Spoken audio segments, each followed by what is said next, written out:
नमस्ते, मैं राजनंद और आज मैं बात करने जा रहा हूँ दुर्गा चालीसा की अगली कुछ पंक्तियों के बारे में। 2 पंक्तियाँ विशेष आती है, ज्वाला में है ज्योति तुम्हारी, तुम्हें सदा पूजे नर नारी। तो यहाँ पूजे नर नारी किसको पूज रहे हैं? ज्वाला में जो ज्योति है। अब यहाँ पे सीधा-सीधा वर्णन किया गया है ज्वाला देवी का, जो कि बहुत ही प्रसिद्ध शक्तिपीठ है, 52 शक्तिपीठों में से एक।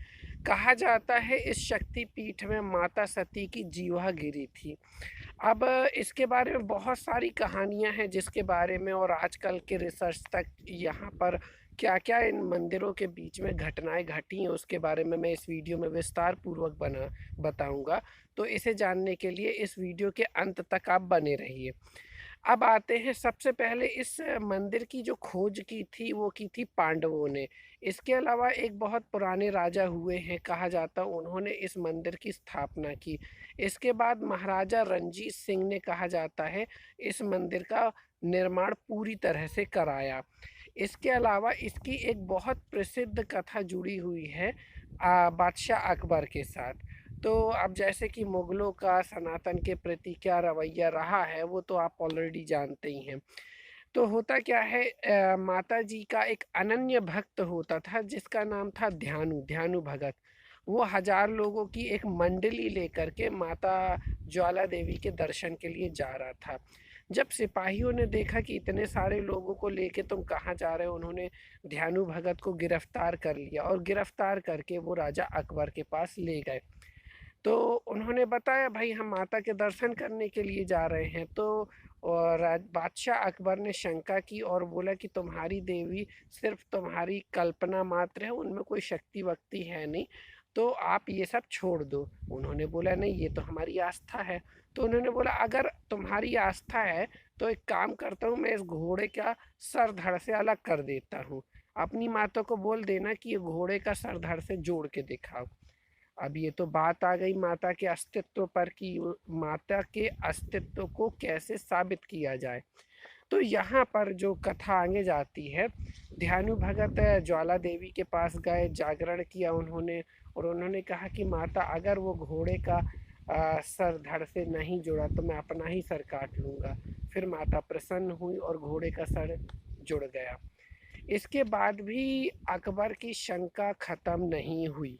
उसके बाद अकबर ने क्या किया, माता की जोत को बुझाने की कोशिश की। उसके लिए कॉमन सी बात है, उसका इलाका था, वहाँ पे बहुत सारे सैनिक गए, उसमें पानी डाला तो बुझी नहीं। इसके बाद उन्होंने क्या किया कि एक नहर खुदवाई। वहाँ पे जो मंदिर है, मंदिर के समीप ही आपको अकबर नहर मिल जाएगी। तो उस नहर को नदी से मोड़ करके लाए और माता जो ज्वाला है उनकी ज्योति के ऊपर उस नहर को उलट दिया। उलटने के बाद लगातार उसके ऊपर पानी गिरता रहा, लेकिन माता की ज्योत और भी प्रचंड रूप से जलती रही। तो अकबर ने वहाँ पूरी तरह से हार मानी और फिर नंगे पैर माता के दरबार पर गया माता को छत्र चढ़ाने।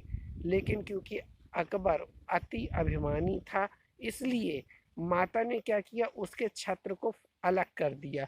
मतलब छत्र वहाँ से टूट के साइड में गिर गया, और जिस सोने के छत्र को चढ़ाया था वो सोने का छत्र जो है अन्य धातु के छत्र में परिवर्तित हो गया। इस छत्र की मैं एक और ख़ास बात बताना चाहूँगा।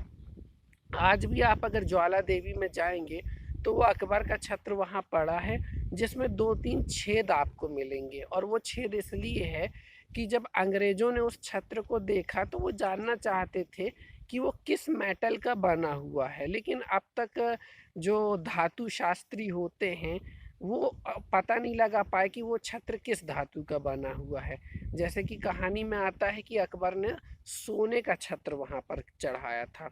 इसके अलावा इस धाम में एक गोरखपुर पिंडी डिब्बी नाम की एक जगह है जिसमें पानी खौलता हुआ दिखाई प्रतीत होता है, लेकिन वो पानी गर्म नहीं होता, एकदम ठंडा रहता है।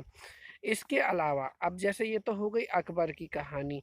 अब आते हैं आधुनिक विज्ञान में। बहुत लोग तर्कशास्त्रीय तर्क देते हैं कि ज्वाला देवी में जो ज्योति अपने आप जल रही है, ये प्राकृतिक गैस की वजह से जल रही है।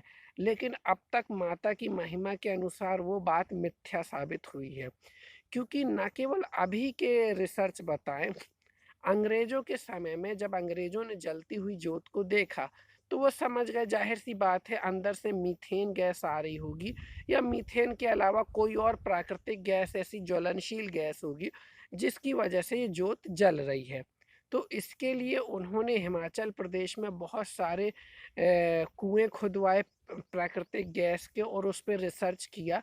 लेकिन उसमें जो गैस प्राप्त हुई वो इतनी अच्छी गैस नहीं थी, ज्वलनशील गैस नहीं थी जिसका इस्तेमाल किया जा सके। तो यानी कि वो जो गैस थी उस लायक नहीं थी जो लगातार उस जोत को जलाया जा सके। इसके अलावा अगर आप प्राकृतिक गैस के बारे में बात करेंगे, तो अज़रबैजान से लेकर के बहुत सारे अलग-अलग देशों में भी ऐसी जोत निकली है जिसे उस समय के लोगों ने बहुत पूजा का था। लेकिन फिर क्या हुआ, जब वहाँ तेल गैस के कुएँ खुद गए तो वो जोत अपने आप बुझ गई, क्योंकि उसका जो मटेरियल था अंदर का ख़त्म हो गया। यानी कि जो प्रकृति के भूगर्भ में गैस थी वो ऑलरेडी ख़त्म हो गई, तो वो बुझ गई।